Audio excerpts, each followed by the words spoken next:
I still have concerns that we're not promoting the club enough. You know, we've now had a fantastic season.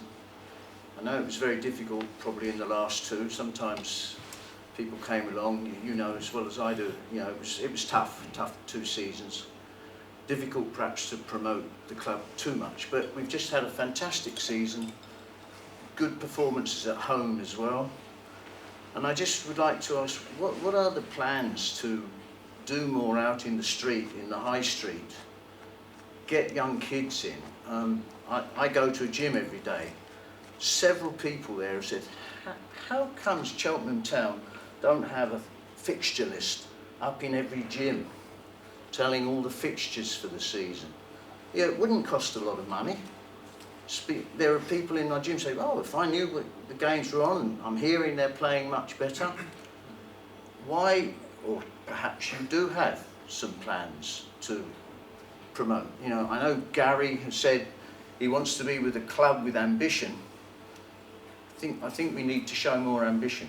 My business, what I do marketing, and I have a £100,000 marketing budget in my business, and you can do an awful lot of marketing with that. We don't have a marketing budget here, so when we started off the season and had to find £600,000 worth of savings, the marketing budget, whatever it was gone. We had to cut all our staff. We have one person working full time on commercial.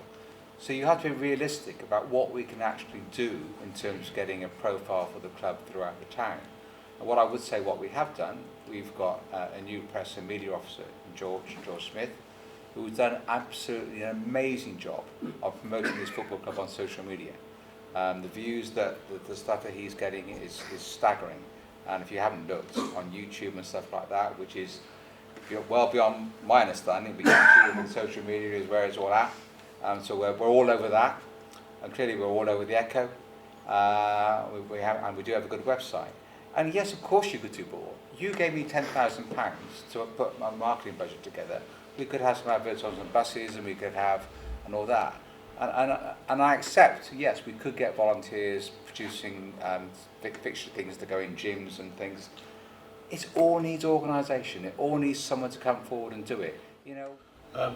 If you take all our volunteers, it's service operators, programme sellers, office staff, it equates to around 1 to 2 loan signings a year. So I think, you know, the work our volunteers put into this football club means we can have 1 to 2 loan players out there on a match day, which is fantastic. In terms of, back to the question, yes, you can always do more. You've got to be careful when it comes to marketing. Does it add any value? Does it add more people on the gate?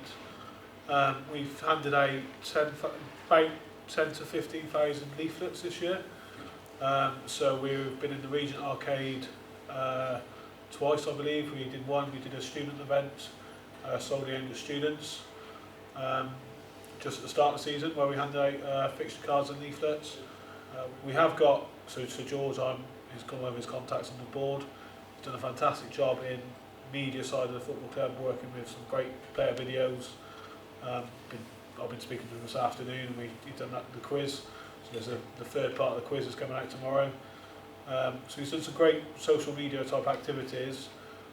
We do need to look at media in schools. We need to link better with our community side of things, so they go out to a lot of schools. I was speaking to Ollie in the community department. They are doing quite a few summer fakes this year. Because I arranged for them to be at Swindon Village. My daughter goes to Swindon Village School. They were at Swindon Village School fake last year. They're going back again this year with a hot shot, turning up with a hot shot there, and they're also going to other school fakes as well. Could I just say what a great job our manager does for PR with his humour and his comments? It really does hit the mark, and people enjoy it. And that is as good publicity as you'll ever get from the top. Yeah.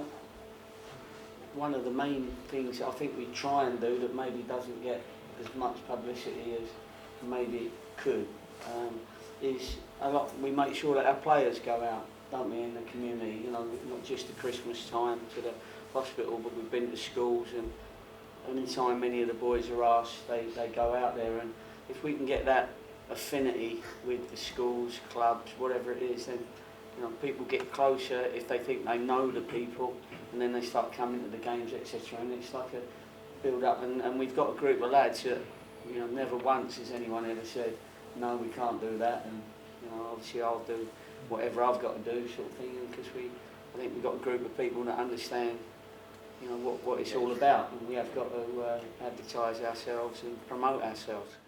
The sort of atmosphere and relationship that everybody at the club is absolutely streets ahead of what it was, and it's a real delight to come here, not least because we're winning more games. But what puzzled me is the Forest Green home match.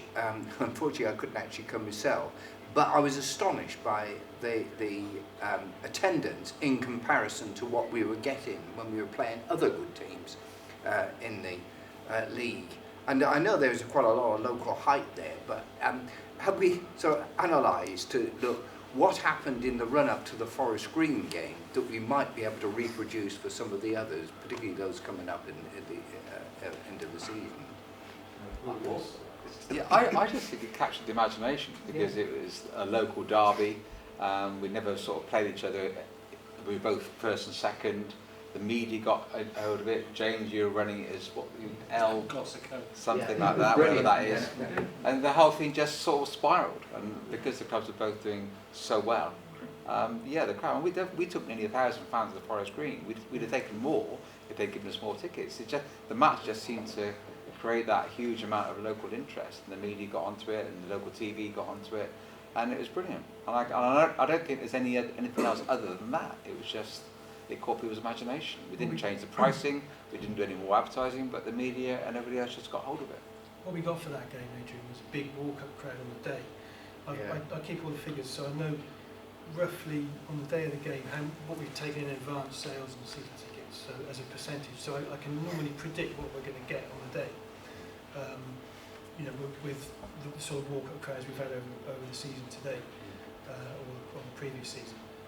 My prediction for the Forest Green was way out because lots of people decided to come on the day, or people came that don't normally come or hadn't been for a while. And as Paul said, it was just a sort of a spontaneous thing almost that people came along to that one. But it was great because it shows that the potential support is still there.